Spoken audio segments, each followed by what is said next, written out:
diferente do que muita gente imagina, a arqueologia é uma realidade científica relativamente recente. A gente não tem isso em mente, né?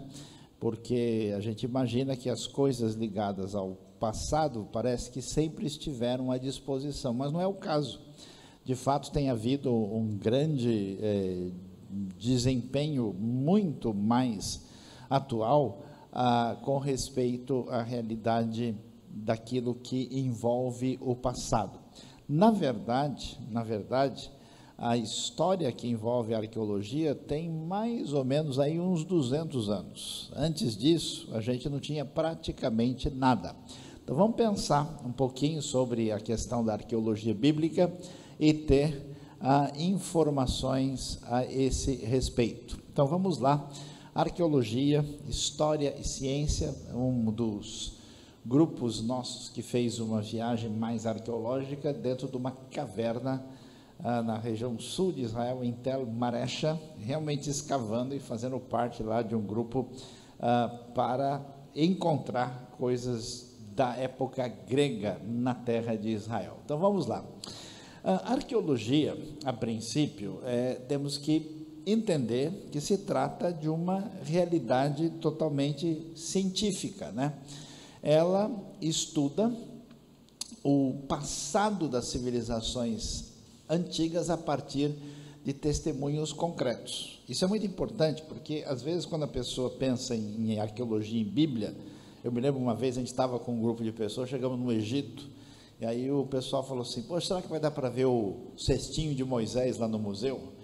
Aí eu disse, a gente vai ficar devendo, dessa vez não dá, porque o cestinho já tá bem usado, né? Dificilmente vai ter à disposição. Então as pessoas imaginam que quase qualquer coisa que a gente tem escrito na Bíblia, você vai encontrar na arqueologia. Não é o caso. Por quê? Porque muitas coisas que existiram foram destruídas, desapareceram, porque elas não foram reservadas nem preservadas na história, elas não estão mais lá.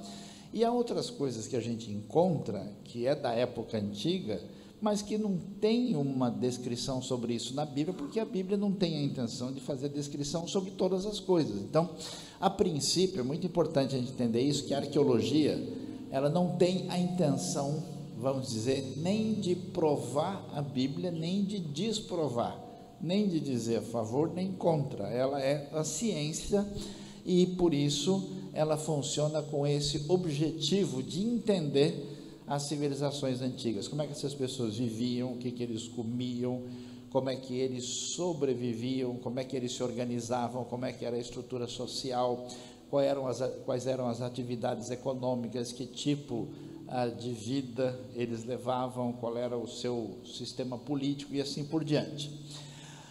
Para a tradição judaico-cristã, a arqueologia sempre teve, sempre terá um valor muito especial. Por quê? Porque nós temos uma fé fundamentada num registro histórico antigo que envolve a Bíblia Sagrada. Desde a época dos pais da igreja do segundo século, Justino Mártir, já nesse período havia um certo interesse arqueológico relativo à Bíblia, porque a gente, imagina só, algumas coisas aconteceram. Veja, por exemplo, na época de Jesus. Jesus é condenado, é morto, sepultado, ressuscita, sobe aos céus, mas logo começa uma perseguição contra a igreja primitiva. E depois vai ter a guerra dos romanos e judeus e vai ter uma destruição em Jerusalém. Depois que passa esse período muito complicado, tem dois momentos da história de grande destruição feita pelos romanos na terra de Israel, tanto no ano 70 como também no ano 135. Depois desse período, o pessoal começa a voltar e falar, escuta, onde é que foi mesmo que aconteceu tudo? Em que lugar que era mesmo? Então aí, essa busca do passado já é uma questão muito antiga, de tal maneira que sempre essa pesquisa com relação ao que aconteceu marcou a história. Mas foi nos últimos 200 anos que a arqueologia bíblica se desenvolveu muito. Isso aconteceu especialmente na terra de Israel, mas também em outros lugares que a gente pode chamar de modo geral de terras bíblicas. Que lugares são esses? A gente tem aí a possibilidade de verificar os lugares lá: Jordânia, o Egito, a Síria, o Líbano, Iraque, Turquia, Grécia, Chipre, Itália, né? Iraque e Síria nós não estamos visitando recentemente, vai ficar para uma outra ocasião, né? Porque geralmente quem vai nesse momento tem só a passagem de ida, então é melhor a gente ficar nos lugares mais seguros.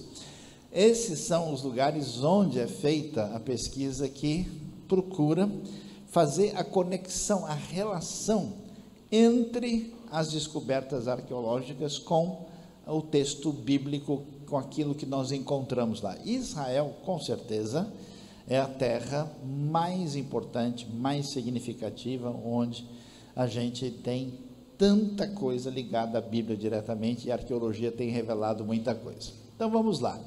O que acontece? Lembre-se, um aspecto histórico importante que a gente tem sempre entende, é que o mundo antigo, na região do Mediterrâneo, desde o século XV, foi especialmente dominado pelos turcos otomanos. Os turcos otomanos iniciaram uma dinastia na época de um homem chamado Osman I. Em 1299, eles tinham a sua capital numa cidade chamada Bursa. E esses otomanos não tem nada a ver com os árabes, não tem, só no Brasil que o pessoal acha que turco é árabe, árabe é turco, mas não tem nada a ver, nada igual a nada, a diferença entre um queijo e o planeta Júpiter, né? E também não tem nada a ver com os judeus, é um povo totalmente diferente, e eles então se tornam um grande império. Eles conquistam, no dia 28 de maio de 1453, a famosa cidade de Constantinopla, dando origem ao que a gente chama de Idade Média na cronologia ocidental, e continuam na sua expansão e chegam ao auge do império no ano de 1699. Quase conquistam Viena, são derrotados em 1683, também sofreram uma derrota em 1570, na Batalha de Lepanto, ali contra genoveses e venezianos. E os turcos, então, dominam toda essa região, e os turcos foram islamizados. Portanto, eles não tinham muito interesse na história antiga, naquilo que antecedia a chegada do Islã, que começa a se expandir somente depois da morte de Maomé no ano 632. Mas o que vai acontecer? Esse Império Otomano começa a perder força e logo ele vai se confrontar com os grandes empreendimentos colonialistas dos europeus. Os europeus, os irmãos sabem muito bem, até por causa da queda de Constantinopla, que o Brasil veio aparecer, o pessoal começa a navegar para o lado de cá, e vai pelo Atlântico, e aí as potências europeias começam aos poucos a desmontar o Império Otomano e ocupar. E quem são as duas potências especialmente beneficiadas? A Inglaterra e a França. E havia um rapaz que mandou lembrança para todo mundo aqui, muito conhecido, chamado Napoleão Bonaparte, que no final do século XVIII, Napoleão, então, faz uma grande incursão pelas antigas terras do Império Otomano, inclusive passa por Jerusalém, visita o Egito, e nesse período, quando não existia propriamente a Alemanha, mas existia o grande reino da Prússia, tanto alemães, como ingleses, como franceses, visitam a região das terras bíblicas. E nesse momento da história, começou-se aí a se desenvolver uma abordagem mais técnica da realidade científica. Nós estamos já no período chamado Iluminismo, e aí esses militares eram acompanhados de pesquisadores, de cientistas, estudiosos, né? E o pessoal do Napoleão levou um rapaz chamado François Champollion. E esse senhor Champollion prestando atenção à antiga escrita egípcia, os famosos hieróglifos, e encontrou uma pedra que ficou famosa na história, chamada Pedra da Roseta, que tinha o mesmo texto em grego, em demótico, e também hieróglifos, e assim conseguiu decifrar essa escrita egípcia, trazendo o conhecimento a respeito do Egito Antigo. Da mesma maneira, o britânico Sir Rawlinson conseguiu entender a escrita cuneiforme utilizada na Mesopotâmia. Os alemães, através de Heinrich Schliemann, tiveram também uma importância muito grande, ainda no século XIX, nas ruínas antigas que envolve hoje o território da Turquia, né, porque havia uma proximidade entre os prussianos e os otomanos, e, portanto, ele, por exemplo, Schliemann foi o primeiro a chegar na antiga Troia, que é pertinho de Troade, que faz parte do nosso roteiro do estudo do Novo Testamento. Mas o que a gente descobre? O início, tecnicamente falando, dessas pesquisas arqueológicas, começam aí, um alemão chamado Seetzen explorou a região da Transjordânia, hoje um país chamado Jordânia está lá, né? É a parte oriental depois do Jordão. Ele também descobriu Cesareia de Filipe, que é chamado de Bânias, hoje lá em Israel, na parte norte, Rabat dos Amonitas, que fica em Amã, atual capital da Jordânia. Olha que coisa impressionante. O povo antigo que vivia lá na época do rei Davi eram os filhos de Amon, e a capital da Jordânia até hoje chama-se Amã. Está vendo? Nem mudou o nome direito, né?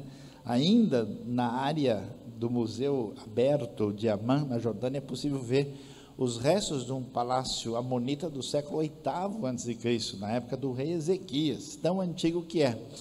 Aí ele descobre Rabat, que é mencionado em 2 Samuel 11, e Gerasa, né, onde a terra dos Gerazenos, ali Gerasa, Gadara, aquela região da parte oriental do Lago da Galileia. No meados do século XIX, o francês de Saussure foi o primeiro a escavar sítios arqueológicos na terra de Israel, propriamente dita, e na região.